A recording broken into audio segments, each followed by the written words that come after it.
گفتنی در اول شما اتفاق کنین که باید ایره بگیرین امروز لواطت شوه و باز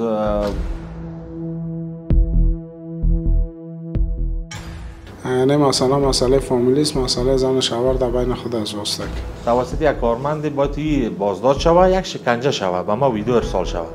دیگه باز ما همین گپ قبول کردیم.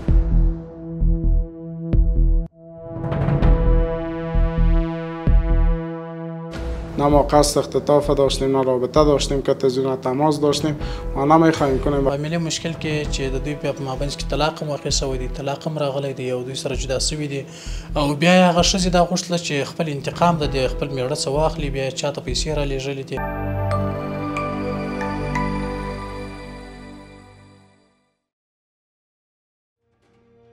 د جنایي جرمونو په وړاندې د مبارزې ریاست هغه 2 کسه د اختطاف په تور نیولي چې یوې ښځې $2500 په مقابل کې چې له بهر هیواد څخه یې ورته رالیږلي وه خپل پخوانی خاوند د دوی په واسطه یا ناوړه عمل ورسره وکړي او یا یې هم ووهي. به اتهام اختطاف دستگیر شدیم و قضیه اختطاف نیست، قضیه فامیلی در بین فامیل خود ماست که شوهر خسر بچه همه مریضه کرده سر ما که ما را اختطاف میکرد.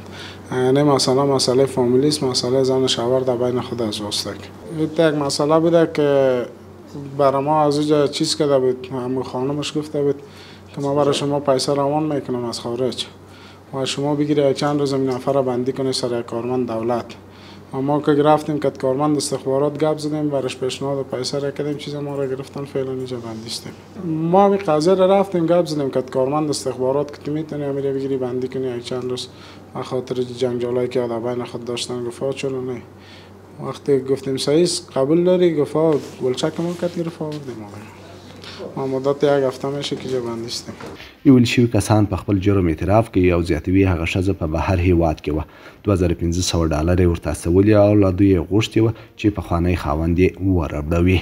گفتنی در اول شما اتفاق کنین که باید ایره بگیرین امروز لواطت شوه و باز یا یک کار دیگه شوه. باز ما گفتیم اصلا این گپ‌ها هیچ امکان نداره، چرا که امارات اسلامی سال و یک حکومت بسیار مقتدر است. باز بالاخره باز ما را گفت که شما اتفاق کنین خیلی توسط یک کارمند باید بازداشت شوه، یک شکنجه شوه و ما ویدیو ارسال شوه. دیگه باز ما همین گپ قبول کردیم. باز ما همراه کارمند استخبارات موضوع شریک ساختیم. یک روز پیش با فردایش به ما زنگ زد ساعت 11:20 بود که شما در پروان 2 در هتل قندوز کباب اگر بیاین که بعد قن سر جزئیات گپ بزنیم.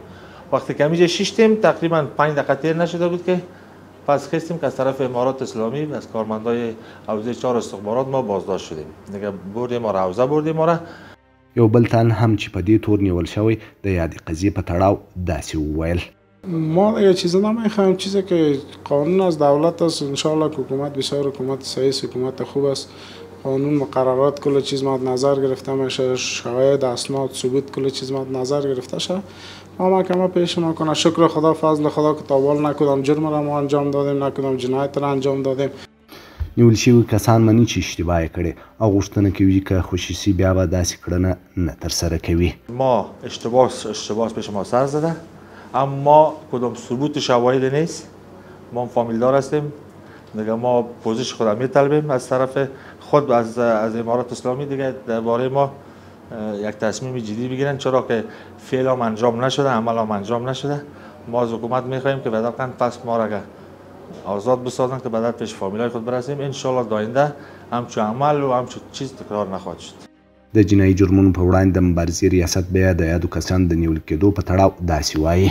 و د 2 نفره نیول شوي دي په دې جرم باندې چې یو ښځه ده په استرالیا کې ده، اصلا افغانۍ ده او استرالیا ته تللې ده. نو بیا د خپل د میړه سره هم فامیلي مشکل و. فامیلي مشکل کې چې د دوی په مابینځ کې طلاق واقع شوی دی، طلاق راغلی دی او دوی سره جدا شوي دي او بیا هغه ښځې دا غوښتله چې خپل انتقام د خپل میړه څه واخلي، بیا چاته پیسې رالیږلې دي. 2 کسان دي چې هغه ځان ته نوم د تجارانو ورکوي چې تجاران دي، هغه ته پیسې رالیږلې دي چې تاسې داسې یو اقدام وکړي، یو داسې کس پیدا کړي په دې نظام کې، په دې اسلامي امارت په نظام کې چې هغه د دې سره ناوړه عمل وکړي، د دې نفر سره د دې ښځې د میړه سره یو ناوړه عمل وکړي او یا یې شکنجه کړي. نو هغه الحمدلله ونیول شوه او اوس موږ سره تر تحقیق لاندې ژوند کوي او عدلیې او قضایي ارګانونو ته به وسپارو. د جنایي جرمونو په وړاندې د مبارزې ریاست زیاتوي ستونزه کورنۍ او یادو کسانو دوسیه به عدلیه او قضایي ارګانونو ته واستوي.